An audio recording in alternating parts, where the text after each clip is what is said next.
Thank you everyone for joining us this afternoon, and welcome to USIP, to the U.S. Institute of Peace.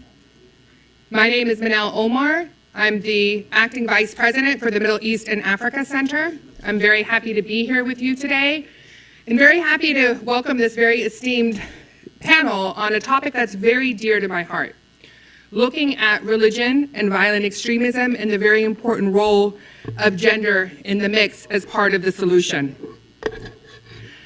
One of the things that I'm most proud about being at USIP is the fact that we actually have a very active center that does religion and peace building.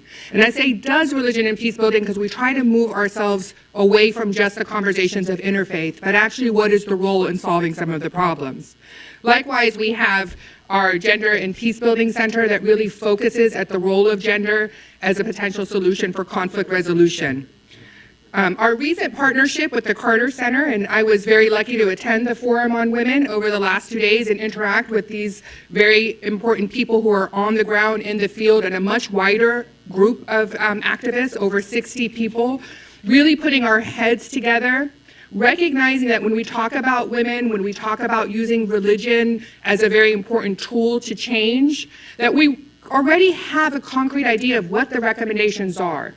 One of the biggest challenges that we have been facing is a little bit of the missing piece of how do we take all these recommendations, like UN Resolution 1325, a lot of the ideas that have kind of emerged about women and religious actors and that combination being a missing piece in effectiveness in our programming. So we've got the rhetoric, which is, I think, an accomplishment we didn't have in the past, but we haven't really merged that in terms of bringing it together in practice and in change on the ground. We just keep repeating the recommendations, but over and over we're failing to initiate them, particularly in the times of conflict. So I was very pleased to be working with everyone to be talking about how do we change that, how do we move it forward. I think particularly when we look at religion, today we know that religion is a powerful tool, both negative and positive. And the temptation is to just keep that negative element of, let's sideline religious leaders or just use them as a tool to counter narratives versus really partnerships.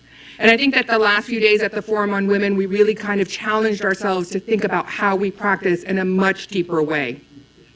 One of the other issues that we talked about at the Forum that I thought was very powerful was, in some ways, when we're talking about the injustices and the traction of religious extremism, taking a note that when we're talking about religious extremism, we're not automatically just jumping to assumption that it's only the Islamic State. We're seeing religious extremism coming out in countries like Burma. We're seeing there's an initial religious extremism that are being using within militias in Africa. But the reality is people have been able to take religious ideology and use it in a negative way, that there may be a temptation to forget about the positive ways in really working and dialoguing with religious leaders and integrating them in programs where we can have an effect. And we discussed different ways of doing that. Now, rather than me sit and continue to talk about my walkaways, I want to go ahead and welcome you again and transition over to this panel. I have had the great honor of working with Karen Ryan at the Elders Conference before and more recently at the Forum, so I'd like to welcome you, and I'm glad that you're here with us. She's the Senior Advisor for Human Rights at the Carter Center, and she will introduce the panelists and continue with the panel. Welcome to all of you. Thank you so much, Manal, and to the U.S. Institute of Peace for hosting us. It's really a wonderful opportunity, and I see a very diverse audience, including all age groups, which makes me very happy because I think we have a lot of wisdom, learning, and also young people who are going to help us take this work forward. I'm going to just turn it over to Susan Hayward here from USIP, but before I do, you might have seen as you were sitting down the Forum on Women website that we have developed. It's in development. We have it unfolding in a few stages. The first stage will be a roundtable discussion where we will use virtual roundtables to keep the conversation going. So if you like what you hear today, keep coming back to the website. There will be events and there'll be virtual roundtables where we keep the conversations going from many countries. So we're really excited about that tool. Just to deliver a message from President Carter, who was the chair of this forum, we've been doing this for many, many years, working with human rights defenders. Because our view, and his view when he was in the White House, was that people can actually transform their societies from within. And our job is to think about how we can help them and not impose from the outside. That was his philosophy as president. And it's the philosophy that he brought to the Carter Center, whether it's eradicating disease or whether it's promoting democracy and human rights from within. So working with religious actors, one thing that we decided is we want to start using the term religious actors, because there might be leaders, there might be people of faith, there might be organizations, various ways to engage religion in the solutions. The last point I'll make from President Carter, and from the group at large is, if we could understand that so much of the funding and our political will goes towards military activities, towards violence, and we called this conference Beyond Violence. We understand that whenever there is a very dire threat to us that we see in the Middle East, and I'm not going to call it the Islamic State, and Mubin will maybe elucidate on why we should stop using that phrase later. But there are threats, and we have to face threats. We can't ignore threats, physical threats like this. But if we could devote some of our political will and our resources to the long term, to the vision on the horizon of what it is we're trying to accomplish, we are relying on tactics now. What we need is vision. And one of the things that President Carter said is, we're going to spend something like $1 trillion to update the outdated nuclear arsenal over the next 10 years. $1 trillion. And that's a weapon system that we hope never to use. Pray God we never use it. Imagine what we could do with $1 trillion if we were building communities and working with people who are in their communities building the future. So that's a question I'll leave it with as we hand it over to our panelists. Welcome, everybody. I'm Susan Hayward. I'm the interim director of the Religion and Peace Building Center here at the U.S. Institute of Peace. And Karen didn't do some of the PR for their work, and so I'm going to do it for her. The website that you can go to visit is forumonwomen.cartercenter.org. And no www, because there's a redirect problem, so just Forum on Women. Okay. And once you get there, you can get their publication, Mobilizing Faith for Women. And you can also read a little bit about President Carter's most recent book, A Call to Action, Women, Religion, Violence, and Power, which is an intersection that, as Manal mentioned, we're also very interested in doing a lot of work on here at the Institute of Peace, through the Religion and Peace Building Center, through the Gender Center, and some of our other centers here at the Institute, really looking at how do issues of gender, of religion, the drivers of violent conflict and extremism intersect, and how can we strategically, as an outside organization in partnership with local communities, try to operate with sensitivity to those dynamics, and also work cross-sectorally, cross-communities, in ways that can mobilize some of those same dynamics to address some of the underlying drivers of violence, whether social, psychological, economic, or political.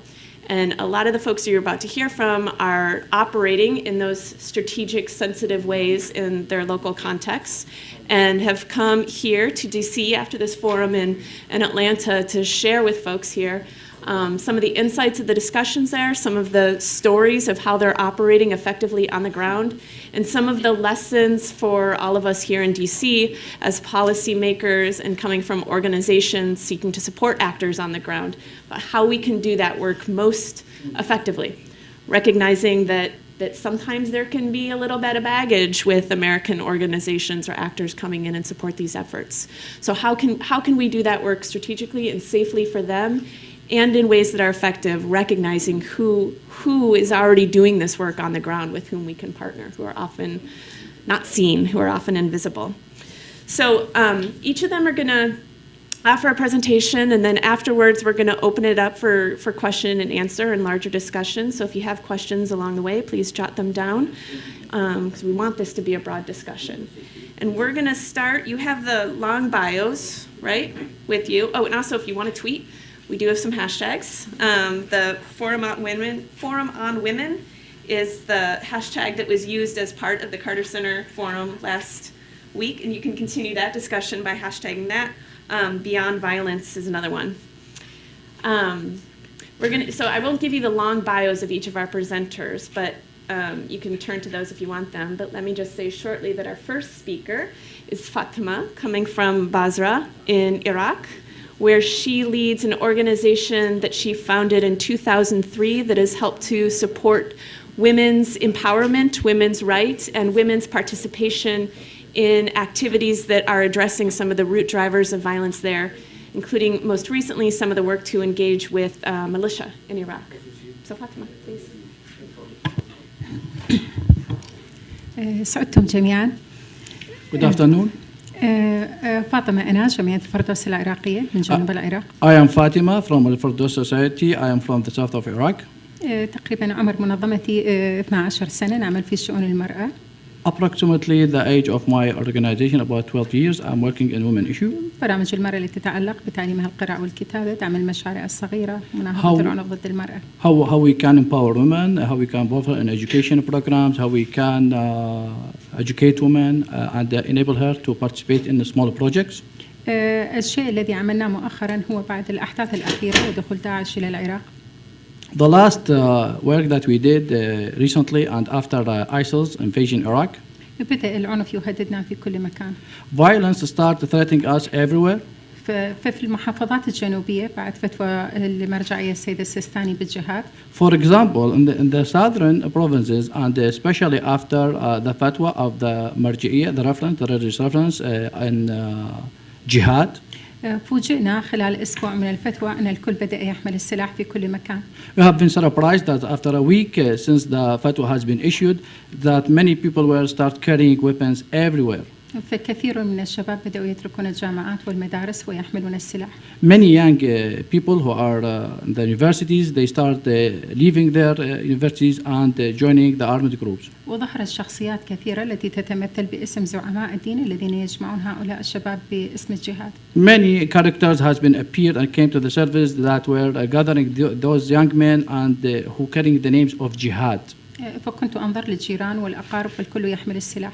So I start looking around me that my neighbors, relative, everyone start carrying weapons. ولدي 3 أولاد فكنت أخشى أن يحملون السلاح أيضا. I am a mother of 3 children, actually 3 boys, and I was worried that maybe would be subject to carrying the weapons.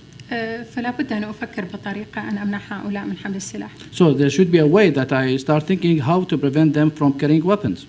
فالجهاد ليس بالعنف وليس برفع السلاح. So jihad is not about violence and not about raising weapons. نحن خلقنا لأن لدينا رسالة إنسانية نقوم بها وهي العمل. We have been created for the humanitarian purpose, or humanitarian message, which is work. فسمعت هنالك مقر يضم أكثر عدد ممكن من الميليشيا الشباب الذين تركوا المدارس وانضموا للميليشيا تقريبا 3000 شاب. So I have been here. There's a big headquarters as training centers that contain the biggest group of the young people who joined the militia. وأنتم تعرفون جميعا صعوبة الدخول إلى هذه المقرات العسكرية أو مقرات الميليشيا. And you may do realize that there is a big difficulty to go there and visit these training centers. ففكرت بطريقة أن أدخل إليهم وهي أنني جمعت تبرعات من الأصدقاء ومن التجار تقريبا ما يقارب $5000 لأشتري المواد الغذائية والملابس لهؤلاء. So I found out a way to get into these training centers. This is why I asked some people to donate some money. So I was able to collect about $5,000 from people, and I was able to buy some nutrition, some clothes, and go to visit these training centers. وعند اللقاء بهم فهمت أن هنالك أحاديث خاطئة يفهمونها بالدين وآيات للتطرف أنه الجهاد هو الموت وهو حمل السلاح. So when I met those young people at the training center, I found that they are carrying just misleading and wrong understanding about carrying weapons, jihad, and about life and death. ففكرت أنني أنا لست فقيهة في ديني لكنني كنت أحفظ الآيات الكثيرة من القرآن الكريم التي تحث على العمل وأننا خلقنا إلى العمل وأن لدينا رسالة ممكن أن نعمل عليها. So I do realize that I am not a scholar in my religion, but I also well known about some verses in my religion that life is to live and to work and to make a good things. وهؤلاء 3000 لم يكن لديهم تواصل بالإيميل أو فيسبوك أو أي تواصل إلكتروني غير الهاتف النقال. Those 3,000 young people who were in the training centers, they were out of any contacts with emails or anything. فتقريبا 500 من هؤلاء الشباب قدرت البعض أحصل على أرقامهم وصفحات الفيسبوك وتواصلت معهم بمبادرات السلام. I were able only to get about 500 of those young men who were in the training centers about their phones, about their Facebook. وبدأت أعطيهم مواعيد للخروج من المعسكر فنزور المدارس والمستشفيات ونزور دور المسنين ونقوم بمبادرات سلام. So I started open channels with them through their official, through the social channels like the Facebook, phone, and then I asked them to go and visit some hospitals, some schools, in order to make some improvements in these places, like cleaning or doing the glasses of the windows. بصراحة ما زال لدينا هنا استمرار بهذه المبادرات لكن هذه المبادرات تحتاج إلى دعم متواصل حتى ننقذ المجتمع من ما هو فيه. Frankly speaking, this initiative is good and is sustained till now, but we still need more support in order to make it more fruitful and productive in the future. نحتاج الإعلام أن يسلط على هذا العمل ونتواصل معهم. For example, we need media coverage in order to publish this initiative and to make it reach everyone. نريد أن نعمل لقاء مع هؤلاء جميعا الميليشيا من قبل رجال دين محتدلين حتى يحكون لهم أنهم خلقوا لتأدية عمل آخر إنساني وليس جهاد. For example, we like to make interview with those young people by religious men so they can pursue them and convince them to put down the weapon and come back to the social life. هنالك المبادرات الكثيرة الإنسانية لكنها تحتاج إلى عمل وإلى استمرار. There are many humanitarian initiatives, but it needs always to be supported in order to sustain and develop. بصراحة أنا جدا أفرح عندما أفتح صفحتي الفيسبوك وأجد هنالك عشرات من ضمن شباب الميليشيا يطلبون صداقتي ويطلبون العمل معي. Actually, I feel so happy when I opened my Facebook page. I found many militia men who are like to join me and like to talk to me, to join my Facebook page and to talk to me and to continue friendship with me. هذا هو ملخص لا أريد أن أخذ وقت الآخر. This is the summary of my presentation, and I don't like to take the time of others. Thank you. لكم جميعا. Thank you, everyone. Thank you, Fatima. Thank you, Fatima. Shukran jazeera. A couple things that I think are remarkable about her story. One is that obviously there is already work that's being done at the front lines of some of the most extreme violence that we're seeing around the world. And it's work that's being done not because of outside incentives, not because of outside strategies that are being offered, expert advice and strategies or funding, but she managed to find the funding herself and to develop the strategies herself to do this work because she knew what the problems were and how to address it. But also that important recommendation about the need to create linkages and to help connect her with media outlets and others to really amplify those efforts. Our second speaker comes to us from Libya, Dr. Ala Mourabit, who is the leader of the organization called the Voice of Libyan Women. She grew up in Canada until the age of 15 and then moved to Libya where she helped found this organization to advance women's rights as well as the women's role in the reform taking place there, the transition, and in peace work being done there. So you can read her long bio, but Allah, I'll hand it off to you. You really don't have to read that whole bio. So first off, thank you all for coming and thank you for having me. It is an honor to be here and to not only share our experiences with you, but hopefully learn from some of the lessons you guys have as well. I founded the organization called the Voice of Libyan Women after the work we did throughout the revolution. And the organization initially focused on utilizing international conventions, and because, let's be fair, I founded the organization quite young. I was 21. I have no idea what a women's rights organization would do to reach the vision I wanted. So I went on to Google, and they told me political and economic empowerment through international conventions. And I was like, done, I can do this. This is what we're focusing on now. Did not work the way I thought it would, because I did not necessarily consider my local context. And very early on, I would go to my community, my aunts and uncles even, and I'd be like, international conventions, and they'd be like, Habibti, which is a very nice way of saying like sweetheart. We don't follow local law for 42 years, and you're asking me to follow international law? Like, let's be a bit realistic. So I started initially through our own community, through my organization, in our own families, and then in our city, and then slowly spreading it out, seeing what exactly would work. What belief system could I tap into that people could say, I recognize your right for dignity and respect, and you recognize mine. And very quickly it became apparent that people are heavily regulated by culture. And culture is heavily influenced and sometimes excused by misinterpreted, misused, and manipulated religion. And for us, it became apparent that the only way to address this was by saying, wait, we're not going to step out of the religious arena, because for decades, that's what women in the region have done. A lot have chosen not to actively contest the misuse of religion. They don't want, and for fair reasons, they don't want their reputation to come under fire. It's a very difficult arena to get into. But what happens is the conversation will happen with or without us. And the conversation will determine what happens to our rights and our bodies and our dignity. And so we felt that it was imperative that we become part of that conversation. Our first project was International Purple Hijab Day, which happens February 13th of every year. And it is a day where men get to wear purple ties or scarves around their neck, and women can wear purple scarves or ties or even a purple pin or ribbon. And it's a day against domestic violence. There is no learning curve. We don't go and give seminars. It's genuinely just a day where people show awareness for action against domestic violence. And the reason we did something that only asked for you to put a color on was because we wanted to see how many people would initially buy in. Could this technique work? In the first year, we had 17,000 Libyans. 17,000, including the Libyan prime minister on TV publicly state that domestic violence was against our belief system.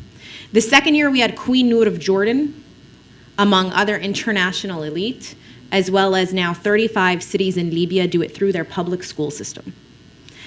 We quickly realized that this was a way where we could address social issues, where people felt comfortable, people felt that their belief system was being recognized, and we could actually make significant change.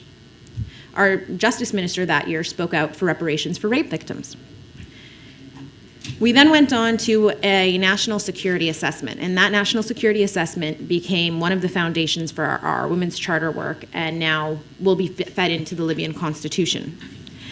And during that national security assessment, we asked women, what is their definition of security?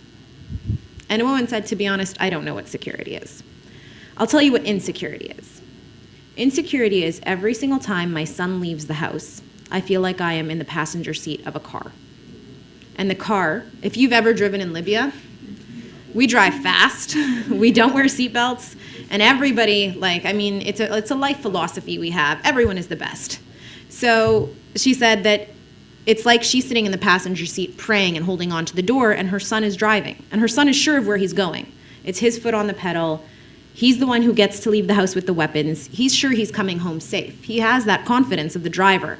But she sits in the passenger seat praying to God. She said, that's how I feel every day waking up, when my kids go to school, when my son leaves the house, when I hear bombs nearby.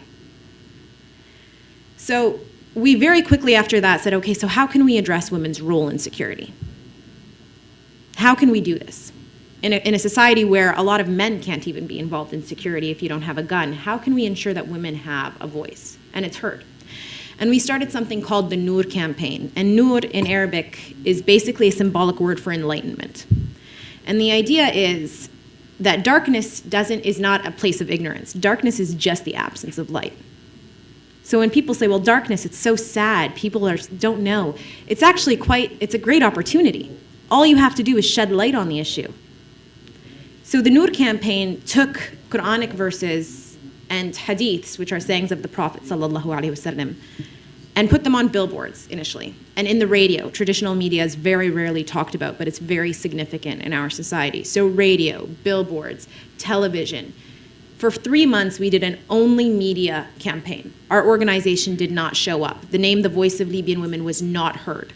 And we did it specifically to send the message that this was a community effort, that this was for community rights. This is not about women. Men are not perpetrators. This is simply about the betterment of community.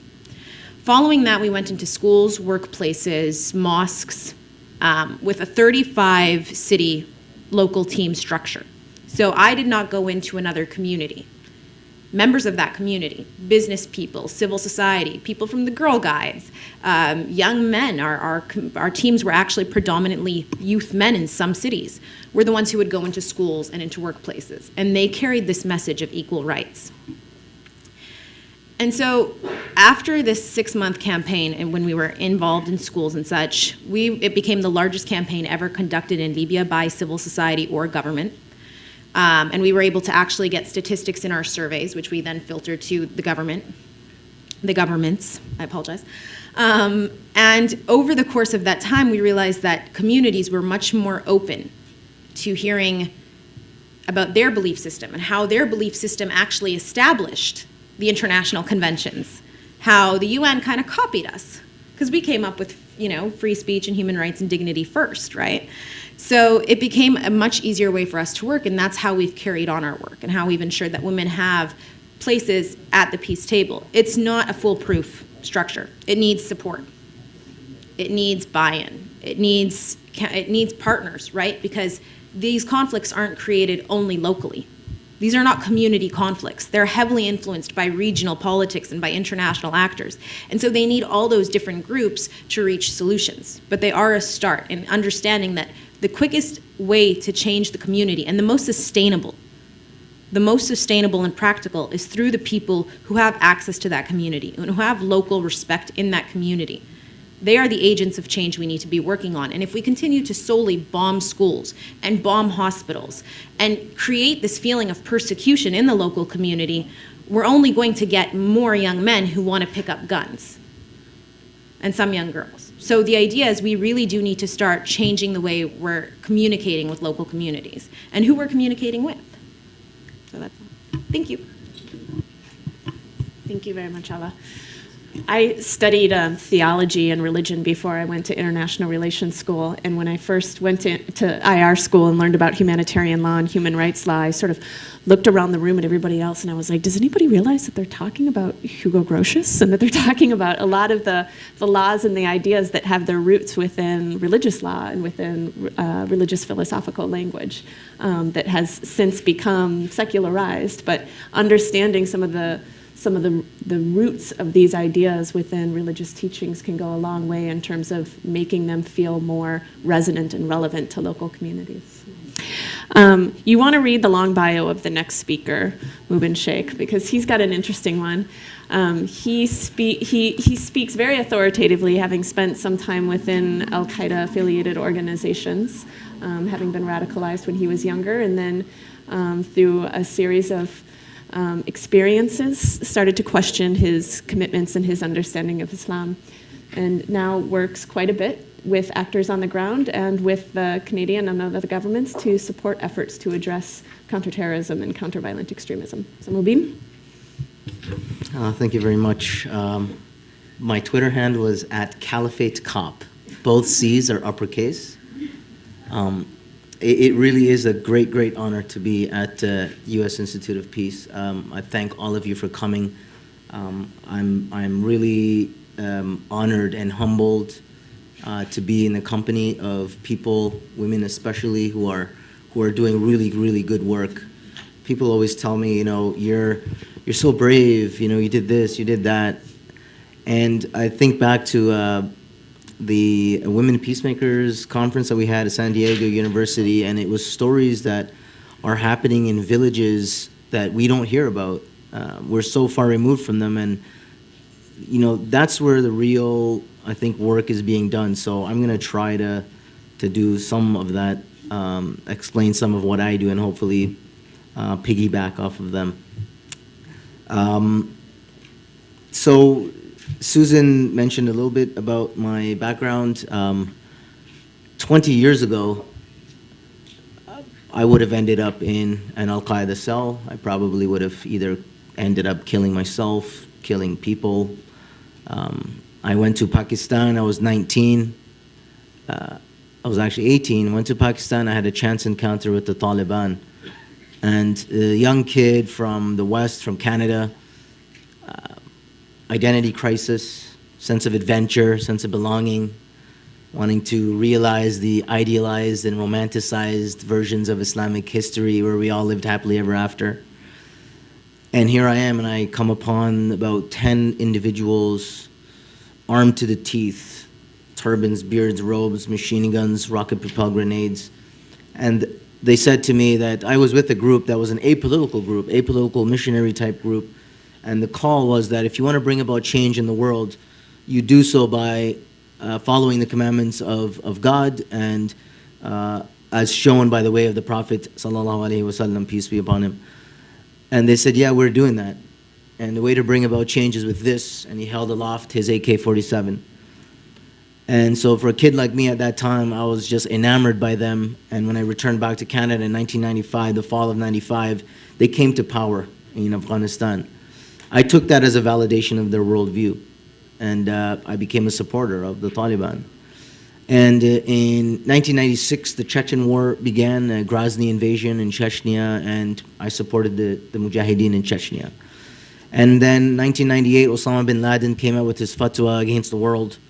I became a supporter of Al-Qaeda. And I recruited other youth, and we were always on the verge of doing something. And I thank Allah, I thank God that He withheld that, He kept me back from that. And there were individuals that I grew up with who did go and never returned.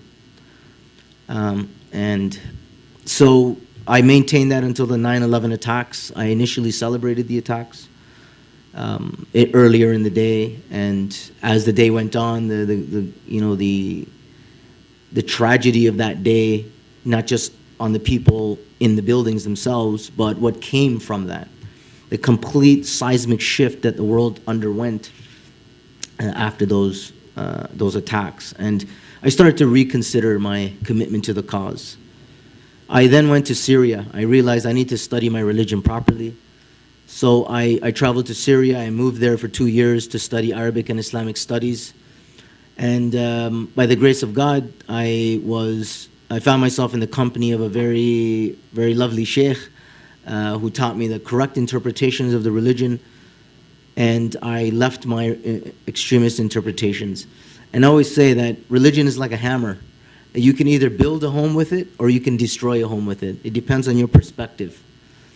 So I returned back to Canada in 2004. Actually, I should say, while I was there in 2003, the Mike's Place bombing that happened in Tel Aviv, I knew those two individuals. I had chatted with them in the halls of the Faculty of Literature, University of Damascus, while we were there studying English, studying Arabic.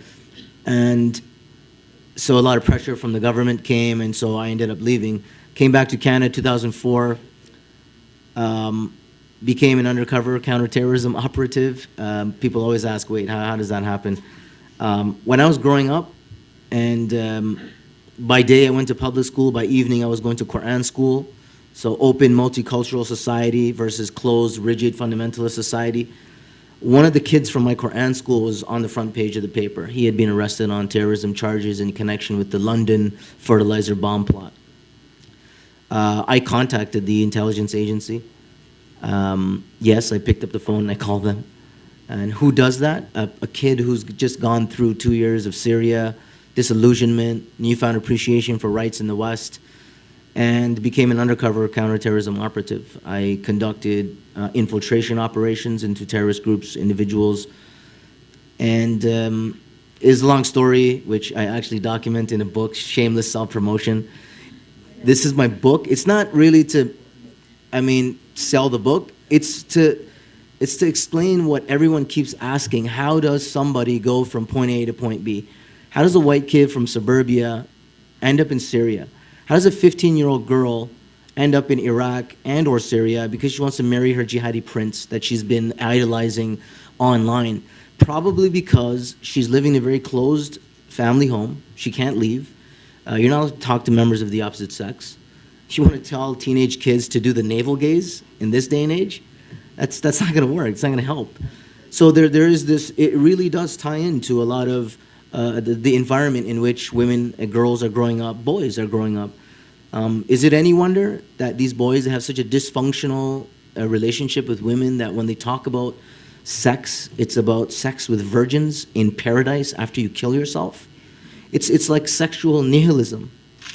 And so this is all linked. This is all linked to frameworks in which individuals are growing up. And so, the operational side apart, I began interacting with ISIS extremists online for 2 years, especially since the Syrian war began. One of our colleagues was talking about, the comment was made about when ISIS and these guys talk about we're breaking the women out of the prisons in Syria. And I followed 3 years of UN reports on the sexual assault of children and women and girls in Assad regime prisons.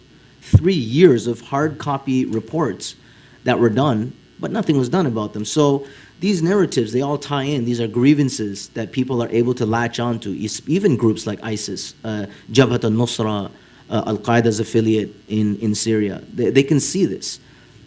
When there was the first British suicide bomber in Syria, they put metal armor onto a truck and they made it into a vehicle-borne improvised explosive device, a truck bomb. And he attacked the Aleppo prison. And he was praised for it across the board. There was huge mainstream support for what he did, mainstream support, because it was a military target, it was a prison target, it was a civilian target, it was just him. He was going to do the right thing. So in my engagement with extremist individuals, whether they're Al-Qaeda associated, Al-Shabaab, there are some individuals that I've been able to pull away through private conversations, through the deployment, military term, to the deployment of counter narratives. So basically, I'm just going to wrap up because I don't also want to take time from our colleagues. The takeaway is that it is not about an either-or position. It's not that you have to rah for war, or you got to be all kumbaya and no war. There is a middle road. The Prophet, peace be upon him, he said, we are of the middle road. We take the middle road. It's a measured intellectual response to say very simply. And I'm coming from the counterterrorism perspective. I just came back from a course with NATO, counterterrorism operational planning. I'm going back again in a week. It's such a big problem. It's in Turkey. And everyone will tell you, you cannot kill your way out of this problem. You cannot do it. No, you talk to the most decorated special forces people and all of them, they'll all tell you, you cannot kill yourself out of this problem. How many airstrikes have been launched against ISIS? Wow, look at all these airstrikes. Here are the videos. Doesn't that look cool? Things are being blown up. Great. ISIS is still expanding. Clearly, we're doing something wrong. So when people press you to say, well, what, do you want to just leave ISIS to do what they want? I said, no, you don't. You do want to defeat and destroy ISIS, if that's the catchphrase that you're using these days. Yeah, you want to do all that. So actually do that. When you're doing this, it's actually causing them to increase. So clearly that's not working. That is not a tactic you want to be endorsing and furthering. So that's the takeaway, number one, that take the balanced position. That it's not about this and that. It's about figuring out what is your end game, what is your long-term vision. After you blow the crap out of this country or the other country and there's rubble and smoldering ruins left, then what? You're just going to get up and walk away? Look what happened in Libya. It will just reset the cycle. You establish a grievance, people will latch onto that grievance, they bring in ideology into that, you have a whole new generation of radicalized individuals. You cannot kill them all. You can't. As much as some people would like to think, you just cannot do that. So just my final point is that I strongly encourage you that if there is going to be, especially this authorization for a military force, that you do, and Sanam will talk about this, that you do promote the inclusion of women's security and the awareness that this is what happens at the end of the day. You can drop the bomb from thousands of feet above, but it's the mothers, the daughters, the fathers, the brothers, they're the ones who have to deal with what's left on the ground. Thank you. Thank you, Mubin. That's very powerful. And one of the things that I hope we talk about a little bit more in the question and answer as well is what are some of the root drivers of the violent conflict and extremism that can't be transformed or engaged or reached by bombs, but needs to be engaged through other means, and how can we support some of those efforts? So our last speaker today is Sanam Anderlini, who's well known in this town and in the field of women's rights and women's peace building. She leads the International Civil Society Action Network, ICAN, that has done a lot of work to draw attention to the work that women are already doing on peace building on the ground around the world, and also to try to draw more women into positions of decision making and policy making when it comes to these issues. So Sanam. Thank you. It's great to be here. So at ICAN, we have a network of women activists, women's organizations in 13 countries across Middle East, North Africa, and Asia, and we're actually extending onto Nigeria and the Caucasus, basically anywhere where we're seeing the issues of extremism and militarism rising, and where we know that women are really at the front lines of this work. And there is a reason why we do this. And there's a reason why in the 20 years that you were going radical in your direction, I was going radical in my direction.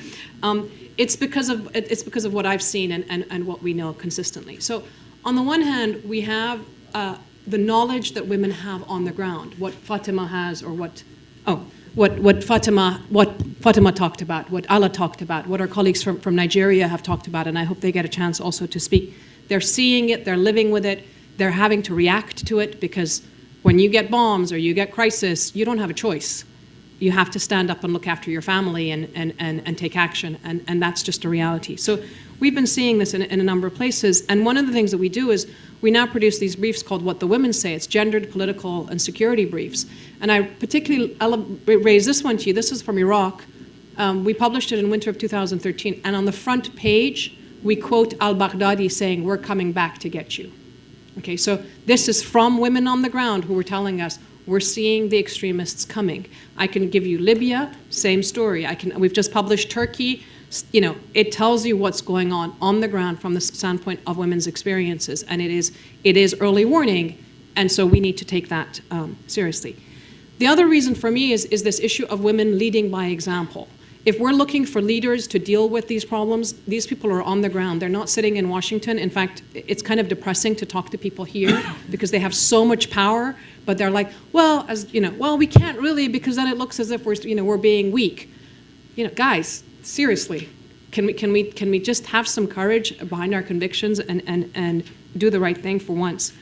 And then the other aspect of this, which in this town is really misunderstood and trivialized, is that women in these contexts have power and influence.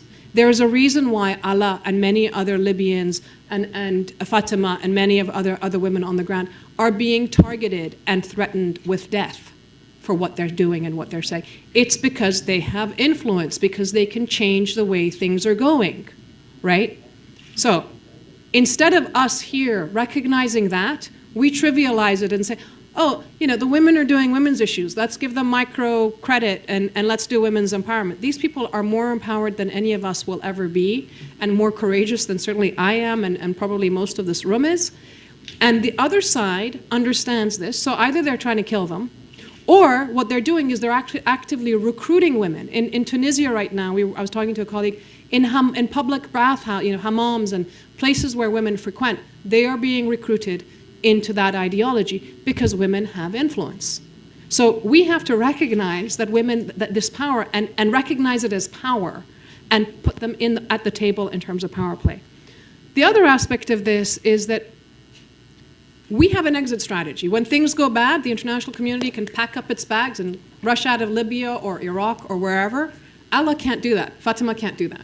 So the issue of supporting and enabling the building of institutions on the ground is critical, because they are left to deal with the messes that we have often created and made worse for them on the ground. So, and I've worked on the Resolution 1325. I was involved in getting it mobilizing and drafting it.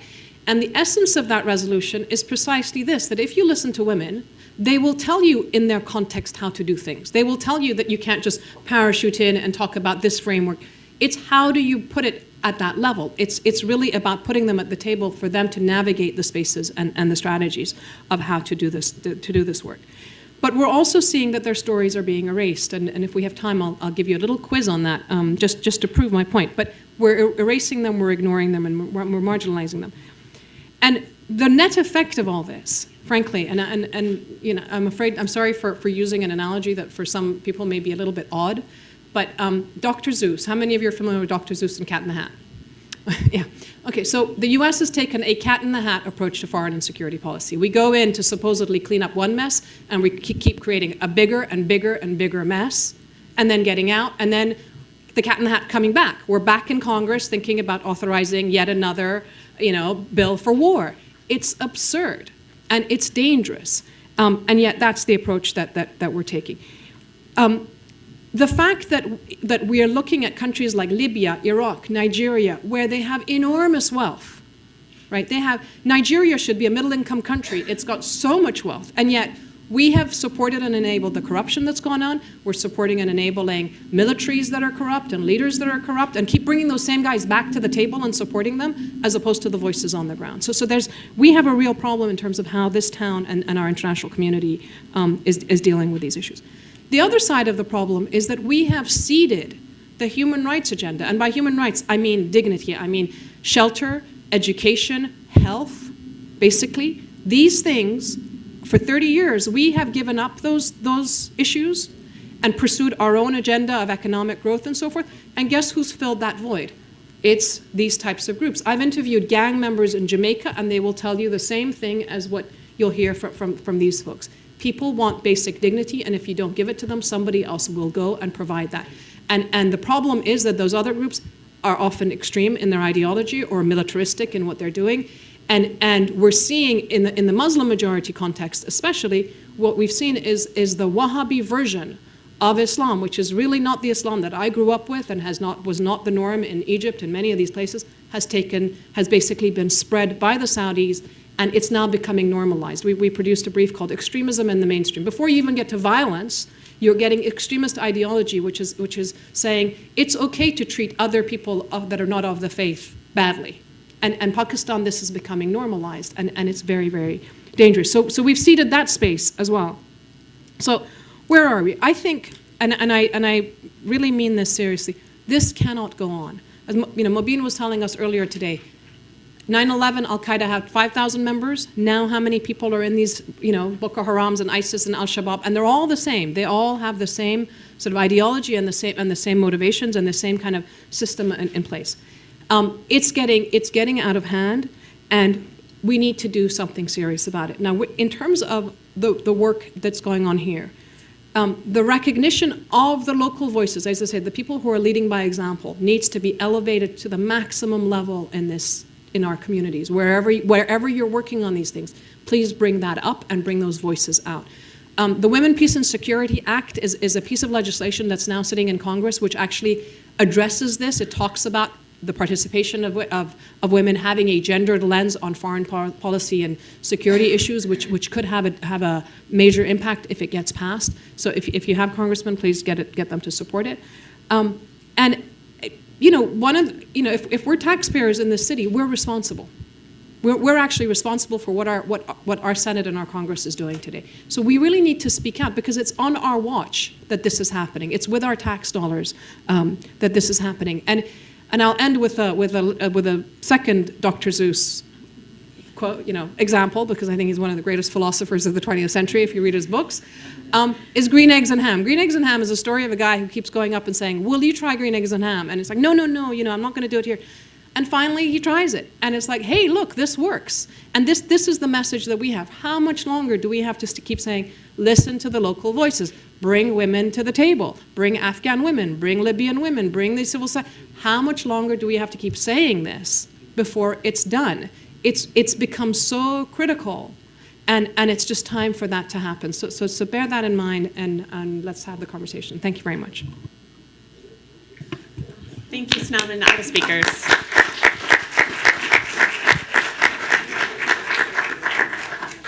We're going to open it up for question and answer. We have 2 microphones on each side, so you can begin to line up. Or are we going to line up? Nope, we're going to walk around. So you can lift your hand and let our microphone handlers know if you're interested. I'm going to start with moderator's prerogative and just ask 2 quick questions of Fatima, Ala, and Mubeen.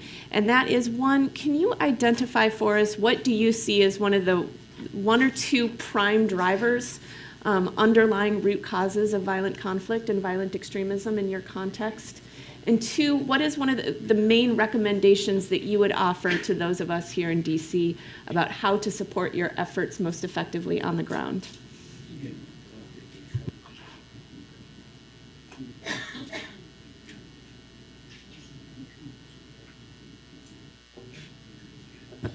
I've been given permission by Allah to speak. Who's learning? We asked Jimmy Carter, President Jimmy Carter, this. Somebody at the table said, "Sir, how do you do it? How do you have such ability to keep going?" And truly, after he thanked Karen for the work she did, he says, "I don't argue with my wife." It's like long life. Everybody asks us about drivers. I'm doing my PhD in psychology, studying radicalization and violent extremism. And radicalization is a very individualized process. You really can't say it's one thing or the other. Very generally speaking, grievances and ideology are the two key ingredients. It could be adventure, sense of belonging, sense of identity. It could be some of those things, all of those things, things acting together in different intensity. It really depends on what background a person is coming from. You know, some secular guy who's got nothing to do with ideology and errant drone strike, and his family is dead. The next day, he's going to want to find where the Western armies are. He's going to want to attack them. There's no ideology involved. You might have a person who grows up marginally Muslim, doesn't really know about the religion, grew up, meets some peers in high school, this and that. They're talking about religion. They make him feel, you know, low self-esteem. How come you don't know enough about your religion? He's got a sense of, he feels the need to belong. He becomes radicalized. He goes through a period. So just a side note, radicalization is a process by which a person becomes extremist. And an extremist is someone who accepts the use of violence to achieve their goals, political goals especially. When you act on that violence, that's a violent extremist, synonymous with terrorist. So there are very many, different ways in which this can happen. It can be ideology and where it is. For example, if you grow up in a home and you're learning about religion, religion is the framework through which you view the world. And so your actions will thusly be informed. So even your sense of identity, who am I, what am I supposed to be, what am I entitled to, these are things that you might take from your ideology. So sometimes ideology is a driver. I know some people are shy to say this or reluctant to say this, but that's the reality. So that's a little bit about the drivers. How to support, it depends on where the person fits on that spectrum. I deal mostly with ideology-based extremism. So really, I would say number one, do not support the narrative that this is a war against Islam. I didn't say this in my comments about ISIS. Don't use IS. Please do not use IS. Do not call them Islamic State. Whether you want to believe it or not, doesn't matter. But as soon as the headlines read, United States bombs the Islamic State, they pick it up and they say, see, it's a war in Islam. They're bombing Islam, see? Even Daesh, I'm gonna give the same word I gave in the previous thing. Please write this down. Khawarij. Khawarij. Khawarij. Khawarij. Yeah, takfiri is another term that was used in, and takfiri is like, it's an adjective. It means somebody who does takfir, basically declares you an apostate. You're not Muslim enough, and on the basis of that, they kill people. That's the adjective, but the noun is Khawarij. Khawarij are a deviant sect the Islamic sources talk about the Khawarij. The Prophet alayhi salam, peace be upon him, he condemned them, he castigated them, he denigrated them. And I probably guarantee you, if the West starts using the term Khawarij, some extremist somewhere is going to hear that, and his head's going to explode. That's one less extremist to deal with, right? So,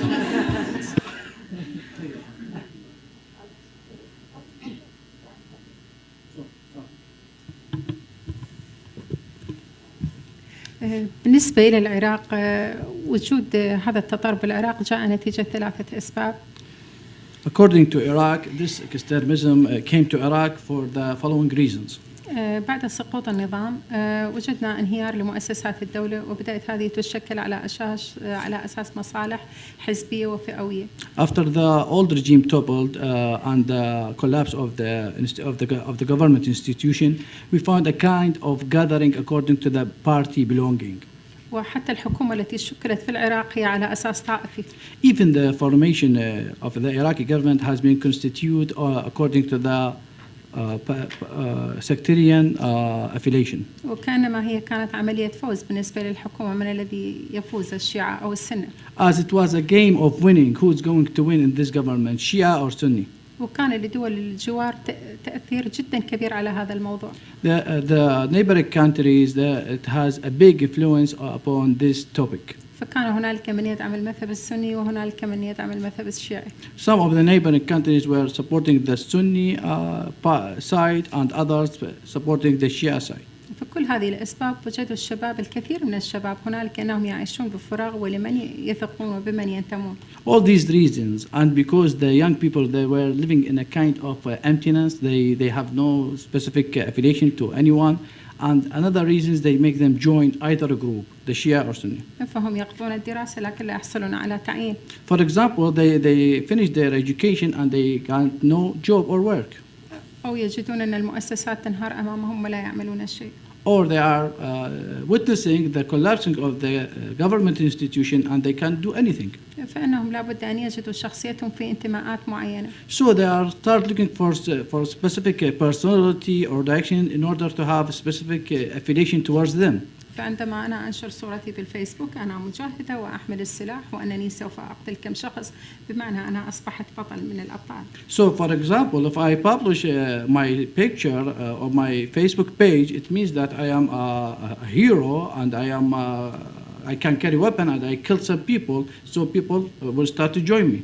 فمثل ما هذه الأفكار التي بدأت تؤثر بالشباب هي الحل موجود إنه نختار أفكار ومبادرات سلام تؤثر فيهم مثل ما داعش اختار الدين أيضا نختار الدين فيه مبادرات سلام. So just like these stories and issues start influence young people and bring them to adopt specific stream, we can, like religion, we can also use another system that make those young people follow us. فمثال أعطيكم كمثال على هذا الموضوع. For example, داعش دخل الموصل فبدأ يقتل المسيحيين واليزديين لأن يريد فقط دولة وجود دولة إسلامية كما تسمى. After the ISIS invasion to Mosul, they start killing the Christians as they proclaiming that we are going to build an Islamic state.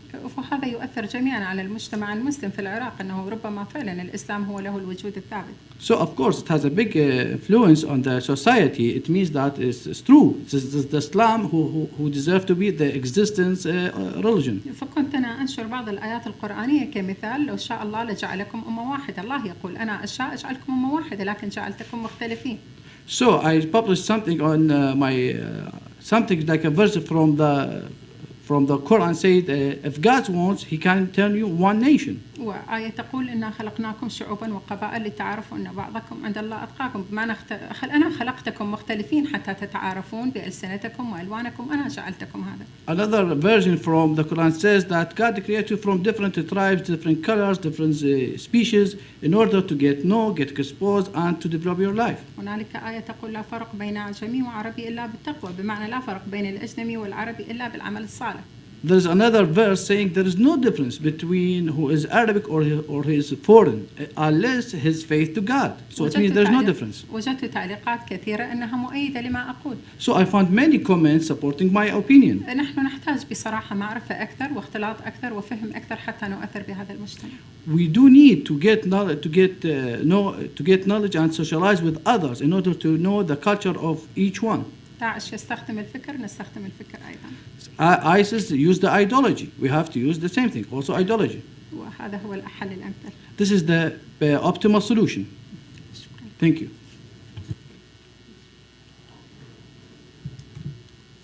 Yes.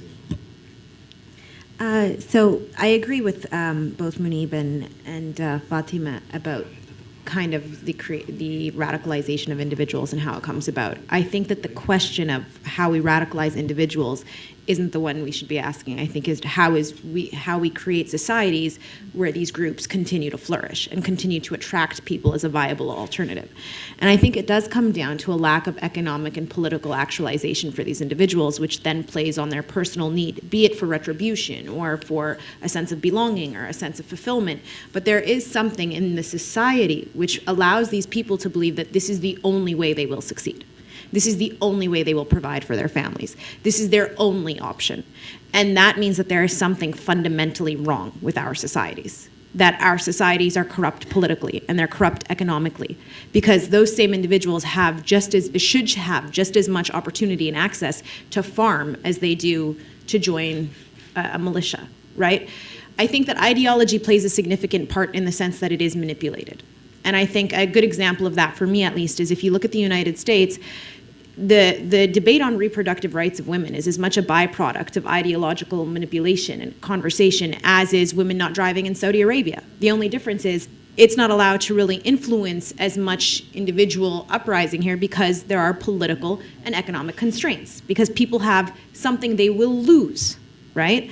So we have to create a society where people feel like they have something to lose by going an alternative and more violent route. Going back to what the US can do, I think, is first and foremost, set an honest example. And I say that because we'll have American delegations or Western delegations come into Libya and say, well, where are the female peacemakers? And there'll be 5 men in suits. So let's set an honest example. Let's say, okay, well, we're against, corruption, then we're against all corruption. We support women in government, or we support women economically, then let's genuinely support women economically. Let's not give $20,000 to a male who wants a grant and $1,300 to the women and tell her, well, you didn't really make much of that opportunity. That's not fair and it's not realistic. And that's something that granting agencies here can actually be very beneficial in. Microfinancing women for economic opportunity is not working for a reason. In most of our countries, it doesn't work because it's not enough. They don't get the technical support, they don't get the follow-up support. A second thing is for those who do work in agencies, which then go, for example, USAID or State Department or other think tanks and organizations, and are going to Libya or to Iraq, there has to be a greater understanding of the local context. It is a personal responsibility. If you are a doctor, you need to understand how to deal with the disease you're treating. If you are going to go to a country, you have to take it on as a personal responsibility that you are going to listen to the individuals, that you are going to ask them what is wrong with the genuine belief and intent that you are going to help them in the way that they need, not in the way that you think is right. Because it tends to be that we go at different paces, right? Like in Libya, something will not happen next week. It will take us 5 or 10 years to do something. But I'm sure that if we do it our way, we can get there. But if somebody parachutes in and says, this is what you have to do, every single door will close for this generation and probably the next. So genuinely listen to the local actors who know the society, who know how they can maneuver, and who know the risks. Because what happens, and somebody at the conference called it SUV culture, which I loved. There's this SUV culture of we come in and our security matters and our opinions matter and we're here to save you and to help you. And then the local civil society actors, who everyone knows their name and they know where they live and they know their families, are at extreme risk because they're doing things which may not necessarily be in line with what is culturally, or not culturally, but what is possible and appropriate, right? At that time, in that time frame. So I think we just have to be realistic of local actors and of kind of the timeline that they set. Thank you. And it's important to remember that even as we talk about 1 or 2 drivers of violent extremism and conflict, that it's complex and there are multiple drivers of conflict, multiple drivers of extremism, political, economic, psychological, ideological, and that similarly our solutions and strategies have to take into account all these multiple drivers and to engage them as much as possible strategically and in mutually reinforcing ways. So I want to open it up for question and answer. If you could just give your name and your organizational affiliation and keep it brief so that we can get to as many people as possible. Microphone handlers, I know the woman back there was fast. Sorry, can we just give a quick shout out to our oh, okay. Well, you can talk to them after.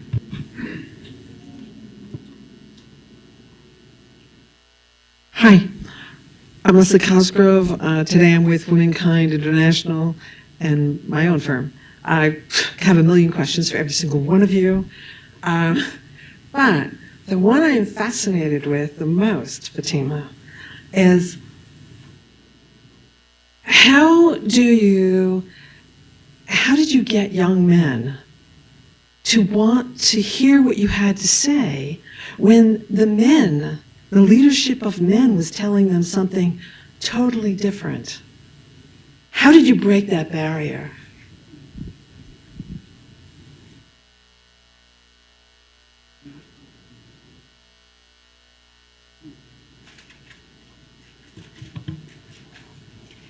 بصراحة هنالك مبادرات سلام أنا قمت بها وحدي. مثلا أذكر لك مثال، كانت عندنا أزمة جدا كبيرة بعدم وجود الكهرباء في محافظة البصرة. Frankly speaking, there were many peace initiatives has been conducted by me alone. For example, we have a big crisis about the power supply in Basra. وكان الجو جدا حار، وصلت درجة الحرارة أكثر من 50 وكان شهر رمضان. The weather was very hot and it was summer, and the temperature degree is exceeded or reached 50 Celsius degree, and it was a Ramadan. It means the fasting holy months in Islam. فكانت الكهرباء تستمر أكثر من 20 ساعة مقطوعة عندنا. So the power off it was continue more than 20 hours daily. فأنا بدأت كتبت ورقة كبيرة ووقفت أمام مبنى مجلس المحافظة وقلت لابد أن تتحسن الكهرباء في البصرة. So I wrote on a paper a big sentence saying that the electricity needs to be improved in Basra, and I took it and stand before the provincial council in Basra. بعض المرة كانت في السيارات والناس التي تمر كانوا يتصورونني مثلا مجنونة أنني أعمل هذا الشيء لأنني واقفة بمفردي. So some passersby and some people were looking at me. They thought I'm crazy because I'm doing that alone. اليوم الثاني عندما وقفت وجدت تقريبا أكثر من 10 أشخاص معي يرفعون نفس الشيء. At the very next day, I found about 10 persons raising the same banner, standing with me before the provincial council. اليوم الثالث 50. At the third day, they turned to be 50 guys. 10 أيام أصبح عددنا 1050. Within 10 days, we are turned about 1050. more 1,050 persons. فوجئت كل القنوات الفضائية تأتي معنا. Then I have been surprised that most of the satellite channels making coverage for this incident. وكنت أسألهم لماذا أتوا فقالوا ما تعملينه هو من أجل المجتمع. So I asked why you are keep gathering around me. So they told me because what you are doing is for the society. نعم، مثال آخر أحكي لك، فهذه بعض المبادرات التي نعملها هي تجعل المجتمع يقتنع بها. ربما في البدء أنا أكون وحدي وأشعر بالخوف، لكنني فيما بعد أصر على عملي حتى أجد من يضمنه. So this is one of the peace initiative that we are conducted alone, and then we found interaction by the society and they are gathering around us. وأيضا مبادرة أخرى أنني هؤلاء الشباب الميليشيا عندما جمعتهم وذهبنا نظفنا المستشفيات في حالة كانت البصرة تعاني من عدم وجود نظافة وعدم وجود، أنهم فرحوا كثيرا عندما رأوا أنهم ساعدوا المرضى برفع نفاياتهم، ساعدوا المرضى بالجلوس قربهم، هم شعروا أنهم يعملون عمل إنساني ليس برفع السلاح. So for the militiamen, they were so happy when we go to the hospital and they clean it up from the dirt around it. So they felt that they do something good for the society. وأيضا كمثال آخر لا أريد أن أطيل في الحديث، دخلنا إلى مدرسة لا يوجد فيها شبابيك ولا أبواب والأطفال كانوا يجلسون والجو بارد، فقلت لهم لا تتصوروا ابن المالكي أو ابن أسامة النجيفي موجود بالمدرسة حتى يهتموا بها، هذه مدرسة أولادنا. So another example, we conducted a field visit to a primary school, and it was there were many students there, and the windows were out of glasses, and they were freezing there.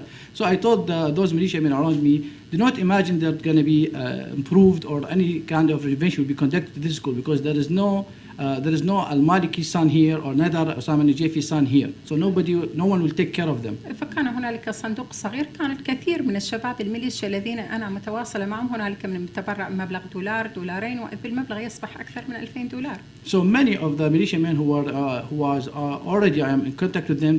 We have a small box for donation. Some people donate with $1, and we were able to gather about $2,000 and fix the windows. أنا فوجئت عندما أصلحنا الزجاج وأصلحنا المراوح والكهربائيات، الكل كان فرح، الكل كان مسرور، الكل وضع على صفحتي بالفيسبوك ماذا عمل من عمل إنساني. Everyone who participated in this action was really happy when we fixed the windows, when we fixed the fans, some electric issue in the schools. They were so happy, and they put these pictures on their Facebook pages. بصراحة أمثلة كثيرة، لكنني الوقت لا يسعنا أن نتحدث بالكثير الذي عملناه، لكن قلت لك هو عندما نعمل عمل إنساني ودائما نستخدم معهم الأحاديث النبوية، الأقوال التي قالها مثلا الله سبحانه وتعالى، فنجد استقبال جدا كثير عندما نستخدم هذا الفكر الديني نحو الإنسان. Actually, we have multiple examples when we do such humanitarian actions, and we used to talk, when we talk to them, we use the prophet speech, God speech. So she refers that she used the same style that through religion, but in the most productive and for the good betterment for the society. وخاصة آية قرآنية جدا مؤثرة، وتعاونوا على البر والتقوى ولا تتعاونوا على الإثم والعدوان. So there are a well-known verse from Quran. It's called that we have to cooperate for the good and everyone betterment, and not on the opposite way, which is aggressor way and bad way. فهم يجدون هذا ليس قولي، الله يطلب هذا. So they found it is not my saying, or it is not my desire, but this is what God says.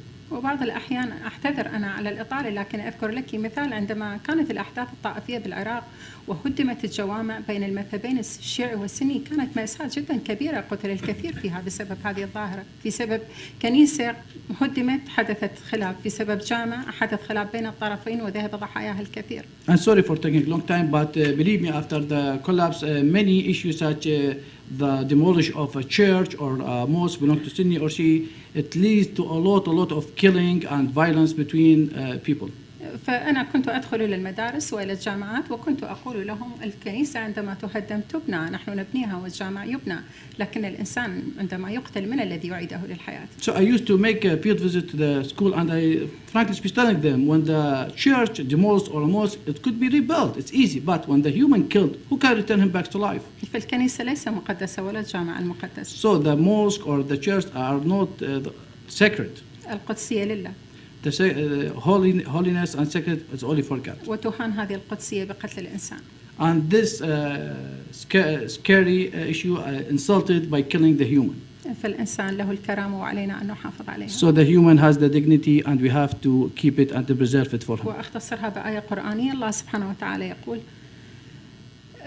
من أحيا نفسا كأنما أحيا الناس جميعا. And I finish my speech with the verse from Quran. God says, who revive or who preserve a human life as he preserved the entire human life. لم يحدد النفس لا مسلم ولا مسيحي ولا يهودي، وإنما قال نفس إنسانية. And God didn't specify which soul that you have to save or preserve. It is just a human life. It's not a Christian or Muslim. Any شكرا human. لكم وأعتذر على الإطالة. Thank you and sorry for taking long time. Why don't we do a game of ping pong and get a few questions, a couple from each side, and then we can invite our speakers to respond to the questions en group, en masse. And I should also let you know that our visitors have to leave immediately at 3 o'clock, and so unfortunately we're going to have to stop immediately at 3 and then give them space so they can run out here and get over to the other side of the mall for some meetings. So can we get a question from over here, and then Melissa can... Hi, my name is Celine Nilsson. I'm originally from Turkey, and I've lived in the United States for 27 years. 2 years ago, I went to Southeast Turkey to teach at a university when the situation broke with Syria, and hundreds and thousands of refugees were coming over the border. And I made a lot of friends and went to visit the refugee camps and talked to a lot of people. And there was just two things that I've noticed. It was that what was happening was there was this Free Syrian Army that was formed against Assad. It was somewhat united. It wasn't divided up into, IS and all those different units right now. And what I noticed when I talked to people were people had this sense of belonging, brought them together against this cause. And Allah and Mubin also talked about this. And I felt that it was very strong, this sense of belonging, need for sense of belonging. It's almost like, if you lose a child and you go to a grief group where there are other people like you just have this solid connection that you wouldn't make with anyone else. And so I noticed that was one of the driving forces of people getting together and doing things. And another was that I noticed was the media, the images and the pictures and the things that they have shown me. I just, you can't help but be enraged and feel that anger and identify. So what I'm going to ask you, I guess it's for everybody, but especially for Mubin, is that you felt that sense of belonging and then wanted to be together, and then you left. So was it another sense of belonging? Did you feel like you wanted to belong to another group that was really big and powerful, that wanted to leave, that wanted you to leave the first one? I mean, I think it's one of the things that begs the question of, would it help to have to create this, to create a group with a sense of belonging that we can give to people? Sorry. Oh, okay. Sorry, I have a question to Sheikh. I'm Mohammed Mansour, journalist from Egypt. First, I have the question, two questions. First, I wanted to know about your background. Are you, like, when you were involved in extremism or whatever you call it, you were graduate of religious school, madrasa, Islamic school, or what was your background? I noticed that most of leaders, like Ayman al-Zawahiri, for example, he's a graduate of medical school. Bin Laden was a businessman, and most of them, they are not grow up in religious schools to know the religion. Second, I have a comment about the word Khawarij. For me, it doesn't make sense without explaining what it means. Khawarij, it means the people who went out. This is the meaning in Arabic. And these people were supporting Ali ibn Abi Talib, and then they rejected him, and later on they adopted radical ideology. But does it make sense to, when you call ISIS or Daesh or Islamic State, when you call them Khawarij,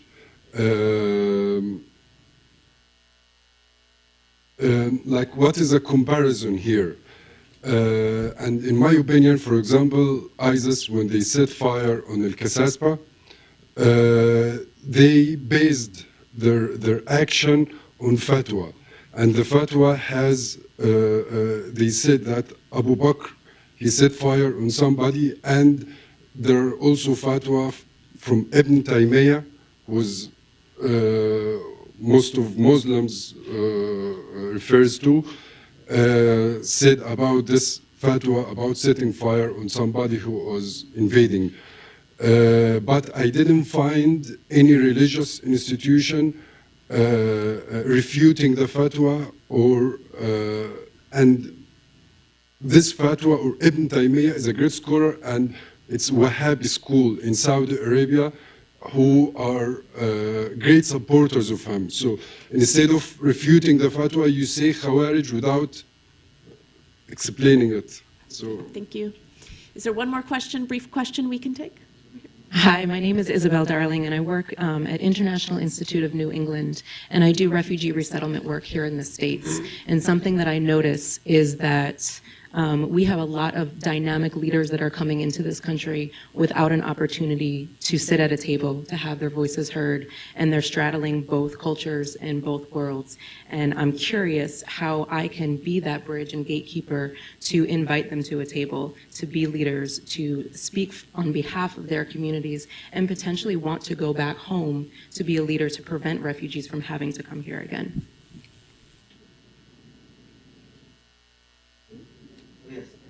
I'll try to keep it brief. Sense of belonging, sense of purpose, really that's what it comes down to. I think what happened to me was I had a sense of purpose. I didn't know how I was supposed to manifest that and what should I do with that. So the answer is that we need to create narratives for young people, especially men and women, boys and girls, so that they can apply themselves in something positive. And this is what Fatima has done very successfully. And I think society building things, people get that. They see that. They see the roads are cleaner. They see the windows are up. The roofs are over the things. So that's whatever. And just a little bit of a joke, snark comment. You talked about, that I want to join a bigger group. And I did join the bigger gang, the government. What was your background? Was it religious? It wasn't. I grew up in a stereotypical madrasa system where a wooden bench, Indo-Pakistani Maulana, who didn't even pronounce the Arabic properly. We learned how to recite the Arabic. We didn't learn the meaning of the Arabic. Didn't know anything what I was saying. I could recite it very nice. My makhraj is perfect, but I didn't know what I was saying. Like you said, most of these people, they don't really come from a religious background. Anwar Aulaki, everyone talks about him. What was his PhD in? Human resource management. And to your point about Khawarij, basically I wrote, what's the point of using it? Because they really don't like it when we use it. That's really I'm thinking of this in the counter messaging side. You know, what can you use that makes the Muslims feel good about you using it and makes the adversary feel bad about you using it. So that's really the reason why I use it. And you're right, I can go into explanations, the history of it. There's a long history of it. If you go to my Twitter thing, on my pics section, my pictures, I have screen grabs of statements from the hadith, of the Prophet ﷺ, of other religious scholars who talk about who the Khawarij are and how bad they are, basically. And that's why I do that, so that when you point them to it, when you see the Prophet ﷺ saying they are the dogs of hell, they are the worst creatures. Blessedness is for those who are killed by them and who kill them. So that's why I use it. And about the burning fatwa, you're right. Ibn Taymiyyah gave out a fatwa. This was in the time of the Mongol invasion of Baghdad, when they burned books, killed everyone. So I think, in that context, he came up with this fatwa. But Ibn Taymiyyah was, somewhat of a black sheep. The rest of the scholars in his age actually imprisoned him because of some of his views. So I don't take from his fatwas that much. But of course, like you said, Wahhabi types, they do take from his fatwas, largely because they're very aggressive and violent and attack the other person, but ignoring that it came in the time of the Mongol invasion. So I would have liked to go on more about the Khawarij, but you can always look it up, of course, but see the pic section, it'll give you the scriptural references of the Khawarij. Thanks. One thing I'd like to throw in here is that we had Sheikh Abdallah bin Baya here for a speech a few months ago, and he actually spoke specifically about one of the fatwas of Ibn Taymiyyah, and he said that there was a misunderstanding in the translation of one of these fatwas, and that if you actually go back and look at the original text of the fatwa, it's been misinterpreted and misunderstood throughout history. And so he issued a fatwa and a clarification of one of these fatwas that seem to support violence. Ibn Taymiyyah has a fatwa against the Khawarij. It's you can see it on my pic section. Use it. Just a voice of caution, in a sense. I come from a context where, for us, the religious framework has been problematic. And one of the things that we've seen is that, and I've heard sort of very senior people say this, is that when you put all your morality and ethics and so forth under the rubric of a religion, you practice, you don't lie, you don't cheat, you don't whatever, because you're a Christian, because you're a Muslim, because you're, if you give up that religious, if you stop believing for whatever reason, all those values also go away as well. And that's something that we see in some of these places, that there's a sort of separation of the core values. And I think that for many of us, the issue of looking at the totality of everything, whether it's the Universal Declaration of Human Rights, which is very universal and is very much rooted in all of our cultures and histories and traditions and so forth, or whether it's other frameworks for ethics and morals and so forth. I think we shouldn't be doing an or. It's not religion or. It really is both. And frankly, we have a saying, and we have a piece of poetry in Persian where Moses comes and tells a farmer, why are you behaving like that? Why are you talking about God, as if he's a human being?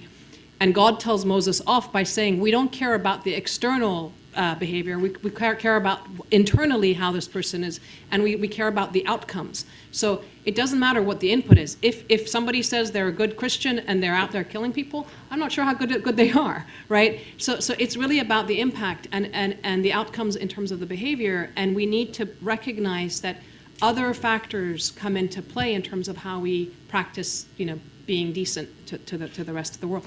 In our work, we're trying to look back at not only the religious factors, but cultural figures, historic figures, folkloric figures that re-emphasize the idea of, for example, women's leadership and wisdom, so that we can say, this is part of my own history and culture, and we have plenty of that in most of our contexts. On the refugee question, I really relate to that. I was, I saw Iranians who came with doctors, engineers, and so forth, and they were, as a refugee, your entire identity is thrown out, and it's absurd. And even in this country specifically, you have the best of everybody here, right, who could be advising the government on what and we have that notion of what you want for America and what you want for your own country, for your country of birth. And yet there's a tendency to exclude those voices. And it's absurd. I look at the Iran sanctions issue right now. The vast majority of Iranian Americans are like, this is absurd. and yet there's a tiny minority that is funded by a particular subgroup of neoconservatives that have the voice of Congress, and they're influencing.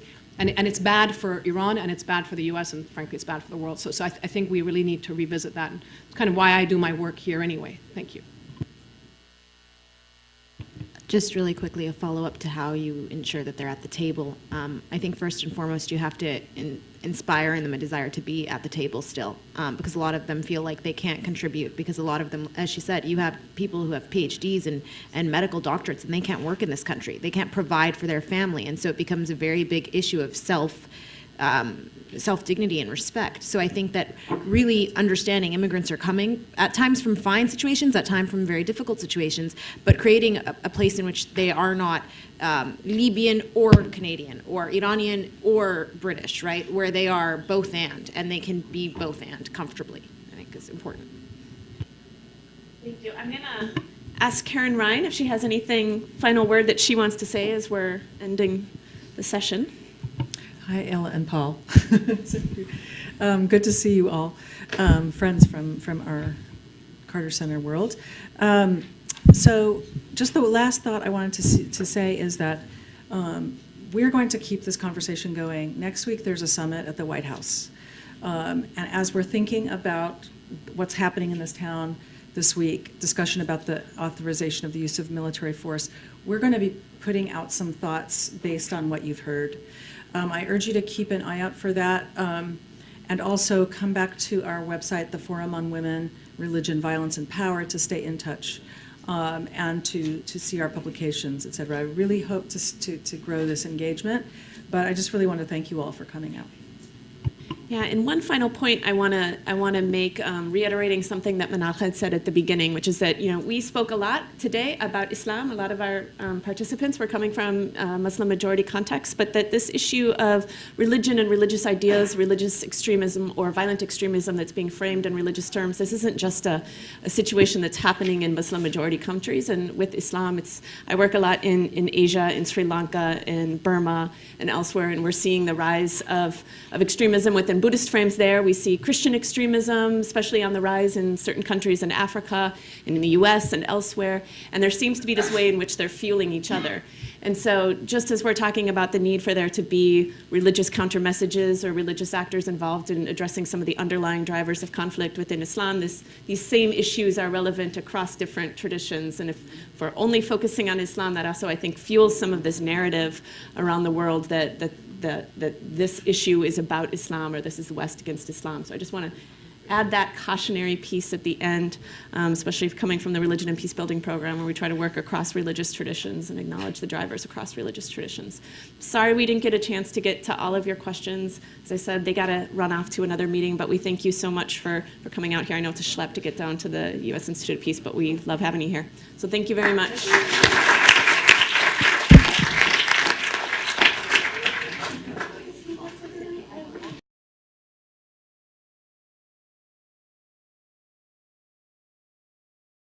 In those strategic, sensitive ways in their local contexts, and have come here to DC after this forum in Atlanta to share with folks here some of the insights of the discussions there, some of the stories of how they're operating effectively on the ground, and some of the lessons for all of us here in DC as policymakers and coming from organizations seeking to support actors on the ground, about how we can do that work most effectively, recognizing that sometimes there can be a little bit of baggage with American organizations or actors coming in and support these efforts.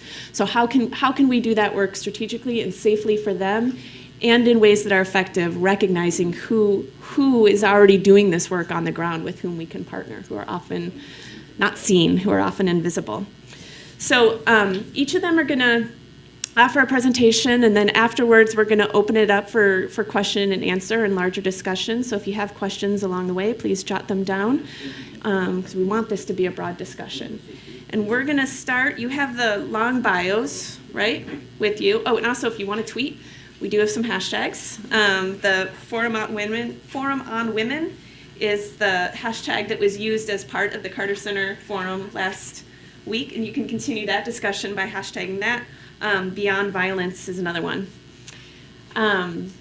So I won't give you the long bios of each of our presenters, but you can turn to those if you want them. But let me just say shortly that our first speaker is Fatima, coming from Basra in Iraq, where she leads an organization that she founded in 2003 that has helped to support women's empowerment, women's rights, and women's participation in activities that are addressing some of the root drivers of violence there, including most recently some of the work to engage with militia in Iraq. So Fatima, please. سعدتم جميعا. Good afternoon. فاطمة. Thank you, everyone, for joining us this afternoon, and welcome to USIP, to the U.S. Institute of Peace. My name is Manal Omar. I'm the acting vice president for the Middle East and Africa Center. I'm very happy to be here with you today, and very happy to welcome this very esteemed panel on a topic that's very dear to my heart, looking at religion and violent extremism and the very important role of gender in the mix as part of the solution. One of the things that I'm most proud about being at USIP is the fact that we actually have a very active center that does religion and peace building. And I say does religion and peace building because we try to move ourselves away from just the conversations of interfaith, but actually what is the role in solving some of the problems. Likewise, we have our Gender and Peace Building Center that really focuses at the role of gender as a potential solution for conflict resolution. Our recent partnership with the Carter Center, and I was very lucky to attend the Forum on Women over the last 2 days and interact with these very important people who are on the ground in the field and a much wider group of activists, over 60 people, really putting our heads together, recognizing that when we talk about women, when we talk about using religion as a very important tool to change, that we already have a concrete idea of what the recommendations are. One of the biggest challenges that we have been facing is a little bit of the missing piece of how do we take all these recommendations, like UN Resolution 1325, a lot of the ideas that have kind of emerged about women and religious actors and that combination being a missing piece in effectiveness in our programming. So we've got the rhetoric, which is, I think, an accomplishment we didn't have in the past, but we haven't really merged that in terms of bringing it together in practice and in change on the ground. We just keep repeating the recommendations, but over and over we're failing to initiate them, particularly in the times of conflict. So I was very pleased to be working with everyone to be talking about how do we change that, how do we move it forward. I think particularly when we look at religion, today we know that religion is a powerful tool, both negative and positive. And the temptation is to just keep that negative element of, let's sideline religious leaders or use them as a tool to counter narratives versus really partnerships. And I think that the last few days at the Forum on Women, we really kind of challenged ourselves to think about how we practice in a much deeper way. One of the other issues that we talked about at the Forum that I thought was very powerful was, in some ways, when we're talking about the injustices and the traction of religious extremism, taking a note that when we're talking about religious extremism, we're not automatically just jumping to assumption that it's only the Islamic State. We're seeing religious extremism coming out in countries like Burma. We're seeing there's an initial religious extremism that are being using within militias in Africa. But the reality is people have been able to take religious ideology and use it in a negative way, that there may be a temptation to forget about the positive ways in really working and dialoguing with religious leaders and integrating them in programs where we can have an effect. And we discussed different ways of doing that. Now, rather than me sit and continue to talk about my walkaways, I want to go ahead and welcome you again and transition over to this panel. I have had the great honor of working with Karen Ryan at the Elders Conference before and more recently at the Forum, so I'd like to welcome you, and I'm glad that you're here with us. She's the Senior Advisor for Human Rights at the Carter Center, and she will introduce the panelists and continue with the panel. Welcome to all of you. Thank you so much, Manal, and to the U.S. Institute of Peace for hosting us. It's really a wonderful opportunity, and I see a very diverse audience, including all age groups, which makes me very happy because I think we have a lot of wisdom, learning, and also young people who are going to help us take this work forward. I'm going to just turn it over to Susan Hayward here from USIP, but before I do, you might have seen as you were sitting down the Forum on Women website that we have developed. It's in development. We have it unfolding in a few stages. The first stage will be a roundtable discussion where we will use virtual roundtables to keep the conversation going. So if you like what you hear today, keep coming back to the website. There will be events and there'll be virtual roundtables where we keep the conversations going from many countries. So we're really excited about that tool. Just to deliver a message from President Carter, who was the chair of this forum. We've been doing this for many, many years, working with human rights defenders. Because our view, and his view when he was in the White House, was that people can actually transform their societies from within. And our job is to think about how we can help them and not impose from the outside. That was his philosophy as president. And it's the philosophy that he brought to the Carter Center, whether it's eradicating disease or whether it's promoting democracy and human rights from within. So working with religious actors, one thing that we decided is we want to start using the term religious actors because there might be leaders, there might be people of faith, there might be organizations, various ways to engage religion in the solutions. The last point I'll make from him, from President Carter, and from the group at large is if we could understand that so much of the funding and our political will goes towards military activities, towards violence. And we called this conference Beyond Violence. We understand that whenever there is a very dire threat to us that we see in the Middle East, and I'm not going to call it the Islamic State, and Mubin will maybe elucidate on why we should stop using that phrase later. But there are threats, and we have to face threats. We can't ignore threats, physical threats like this. But if we could devote some of our political will and our resources to the long term, to the vision on the horizon of what it is we're trying to accomplish, we are relying on tactics now. What we need is vision. And one of the things that President Carter said is, we're going to spend something like $1 trillion to update the outdated nuclear arsenal over the next 10 years. $1 trillion. And that's a weapon system that we hope never to use. Pray God we never use it. Imagine what we could do with $1 trillion if we were building communities and working with people who are in their communities building the future. So that's a question I'll leave it with as we hand it over to our panelists. Welcome, everybody. I'm Susan Hayward. I'm the interim director of the Religion and Peace Building Center here at the U.S. Institute of Peace. And Karen didn't do some of the PR for their work, and so I'm going to do it for her. The website that you can go to visit is forumonwomen.cartercenter.org. And no www because there's a redirect problem, so just Forum on Women. Okay. And once you get there, you can get their publication, Mobilizing Faith for Women.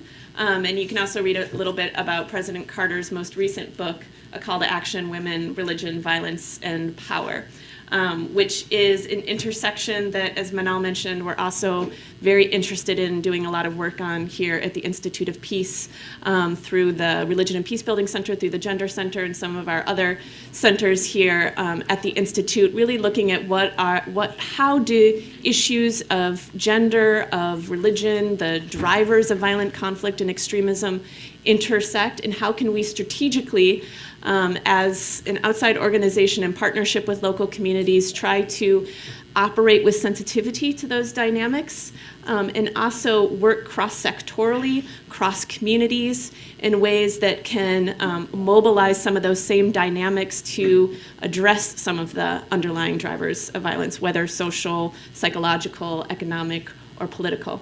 And a lot of the folks you're about to hear from are operating